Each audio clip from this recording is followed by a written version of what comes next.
Hi hello welcome to channel VN creativity. இன்னைக்கு நம்ம சேனலில் எதை பற்றி பார்க்க போகிறோன்னா ரொம்பவே ஈஸியான அண்ட் செம்ம டேஸ்டியான குழந்தைங்க விரும்பி சாப்பிட்ற அளவுக்கு இருக்கக்கூடிய ஒரு சிக்கன் கிரேவி பற்றி தான் பார்க்க போகிறோம்.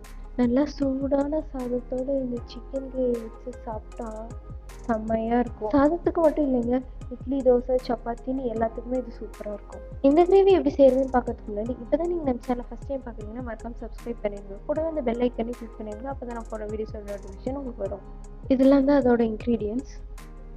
இது செய்யறதுக்கு ஃபஸ்ட்டு ஒரு மிக்ஸி ஜார் எடுத்துக்கோங்க. அதில் ஒரு 2 கட்டி பூண்டு போட்டுருங்க. அடுத்ததாக ஒரு 3 துண்டு இஞ்சி போட்டுருங்க. இது கூடவே கொஞ்சம் பட்டை, ஒரு அன்னாச்சி முக்கு, 3லேருந்து 4 கிராம்பு, அப்புறமா ஒரு கடல்பாசி, 2 மராட்டி முக்கு, இது இது கூட சேர்த்துடலாம். அடுத்ததாக ஒரு கைப்பிடி அளவுக்கு புதினா சேர்த்துருக்கேன்.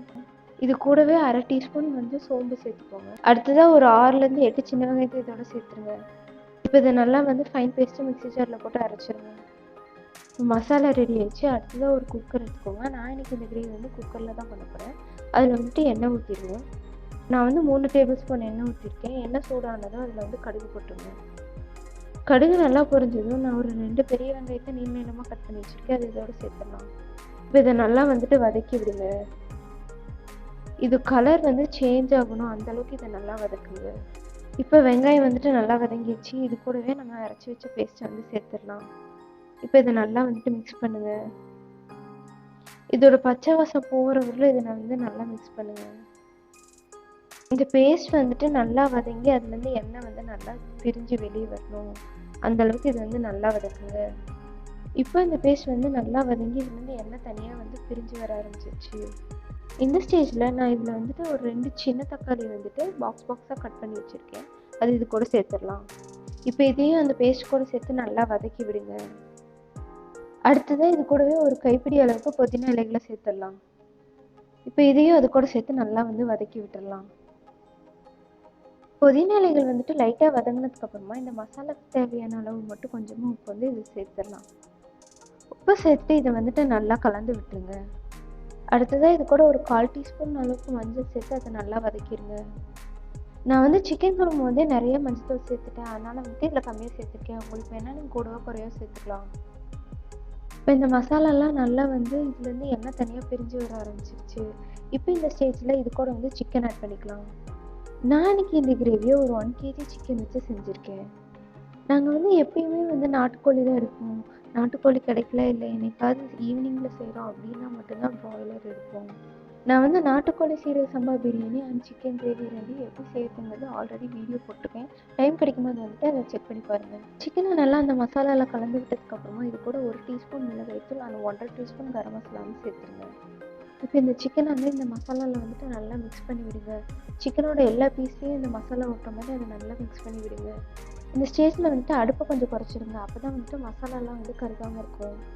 அதுக்கப்புறம் இது கூட நான் 1 டீஸ்பூன் அளவுக்கு கொத்தமல்லி தூள் சேர்த்துருக்கேன். இப்போ இதை நல்லா கலந்து விட்டுடலாம். வீட்டில் அரைச்ச கொத்தமல்லி தூள் சேர்த்துருக்கேன். நீங்கள் கடையில் வாங்குறது போடுறீங்கன்னா கொஞ்சம் அளவு பார்த்து போடுங்க.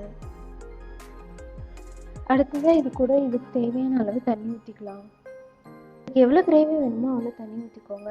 சிக்கன்லேருந்து தண்ணி விடும், அதை பார்த்து சேர்த்துக்கோங்க. அடுத்ததாக இதுக்கு தேவையான அளவு உப்பு அந்த கொஞ்சம் கருவேப்பிலை இதை சேர்த்துடலாம். இது இப்போ நல்லா மிக்ஸ் பண்ணி விட்டுக்கோங்க. அடுத்ததாக இந்த குக்கரை மூடி போட்டு ஒரு 2 விசில் வர வரல இதை நல்லா குக் பண்ணிடுங்க. சிக்கன் இருக்கும்போதே மீன்மேல் நம்ம ஒரு 1/2 மூடி தேங்காய் வரைச்சி எடுத்துக்கலாம்.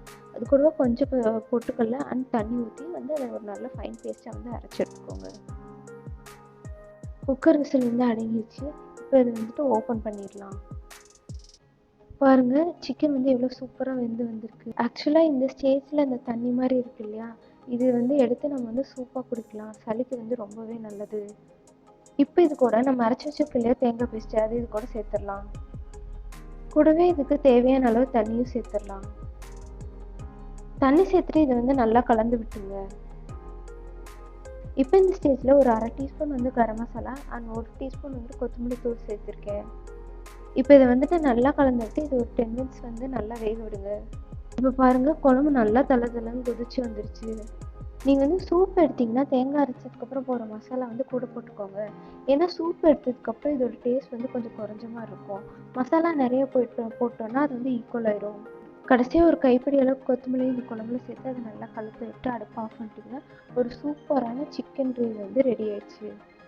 நல்ல ஒரு தட்டு நிறைய சூடான சாப்பாடு போட்டு அது கூட இந்த சிக்கன் கிரேவி வச்சு சர்வ் பண்ணிங்கன்னா நிச்சயமாக உங்கள் வீட்டில் இருக்கவங்க உங்களை பாராட்டுவாங்க. அது மட்டும் இல்லாமல் நம்ம சிக்கனை குக்கரில் வச்சு நல்லா வேக வச்சதுனால சின்ன குழந்தைங்க வந்து சாப்பிட்றதுக்கு இது ரொம்ப ஈஸியாக இருக்கும். நிறைய குழந்தைங்க வந்து சிக்கன் சாப்பிடாம இருக்கிறதுக்கு காரணமே அது கொஞ்சம் நச்சுன்னு இருக்கிறதுனால தான். இப்படி வந்து நல்லா வேக வச்சு அதை வந்து சாஃப்டாக அவங்களுக்கு கொடுத்தானா நல்லா சாப்பிடுவாங்க. என் பொண்ணு வந்து சிக்கனே சாப்பிட மாட்டேன், ஆனால் இந்த மாதிரி நல்லா வேக வச்சு உள்ள சிக்கன் இருக்கிறதே தெரியாத அளவுக்கு நல்லா சாஃப்டாக மசிச்சு கொடுத்தனா வந்து சாப்பிட்ருவா. உங்கள் வீட்டு குழந்தைங்களும் சிக்கன் சாப்பிட மாட்டேங்குதுன்னு இந்த மாதிரி சிக்கன் நல்லா வேக வச்சு கொடுத்து பாருங்க. அண்ட் உங்கள் குழந்தைங்களை எப்படி சிக்கன் சாப்பிட வைக்கிறீங்க அப்படின்றத எனக்கு கமெண்ட்ல சஜஷனாக சொல்லுங்கள். அது வந்து நிறைய பேர்த்துக்கு யூஸ்ஃபுல்லாக இருக்கும். அண்ட் மறக்காமல் இதை ட்ரை பண்ணி பார்த்து எப்படி இருந்தது எனக்கு கமெண்ட்ல சொல்லுங்கள். இந்த வீடியோ உங்களுக்கு பிடிச்சிருந்தா லைக் பண்ணுங்கள், ஷேர் பண்ணுங்கள், கமெண்ட் பண்ணுங்கள் அண்ட் மறக்காமல் சப்ஸ்கிரைப் பண்ணிடுங்க. தேங்க்யூ ஃபார் வாட்சிங்.